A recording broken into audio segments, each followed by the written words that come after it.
نعم حدث تغييرات، ولكن على مستوى نمط اللعب لا.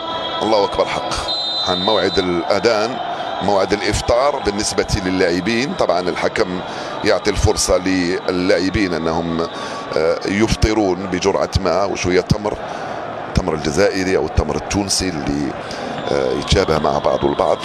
طبعا نعرف بانه في نيجيريا اكثر من 90% من الشعب النيجر مسلم، وبالتالي هم ايضا ملتزمين بالافطار.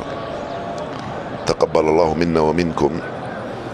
طبعا حتى على مستوى الدوري الانجليزي، الاتحاد الانجليزي لكرة القدم اوصى الحكام بان يسمحوا للاعبين بان يفطروا اثناء بايقاف المباراة والافطار اثناء هذه المباراة، احتراما للمشاعر المسلمين واحتراما ايضا للصائمين.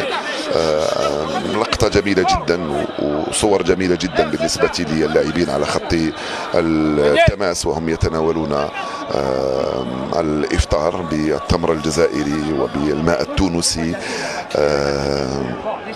فقط تمر ومية صعب جدا انك تاكل، يعني حتى الجماهير في المدرجات ممكن تاكل لانه عندها كل مسلحين بالمأكولات اللي عندهم، ممكن يفطرون بشكل اريح مقارنة باللاعبين. طبعا الساعة الآن تشير إلى تمام 46 بتوقيت تونس وتوقيت الجزائر كذلك.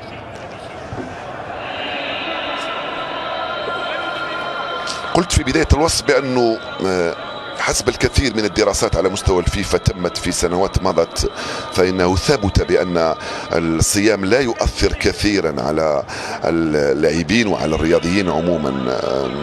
أوكي، لا يؤثر صحيا، يؤثر ممكن على المردود، أما على الصحة فلا. نعيش لحظات فعلا روحانية رائعة جدا بالنسبة للاعبين على خط التماس فوق أرضية الميدان بعد أن سمح الحكم مباشرة بعد الأذان للاعبين. هؤلاء الجماهير طبعا ولا واحد يسمح لهم، لأنه بعد يسمح لهم الأذان وفقط يتناولون الإفطار، سواء المناصرين الجزائريين المقيمين في تونس أو الذين تنقلوا من الجزائر إلى تونس لمشاهدة هذه المباراة، أو حتى بالنسبة للجماهير النيجر المقيمة في تونس أو التي تنقلت كذلك من الجزائر، من جماهير المسلمة التي تؤدي واحدة من الفرائض الجميلة جدا والفرائض المساعدة على إبقاء الإنسان مرتبط بربه وبمشاعره وبواجباته التي يقوم بها.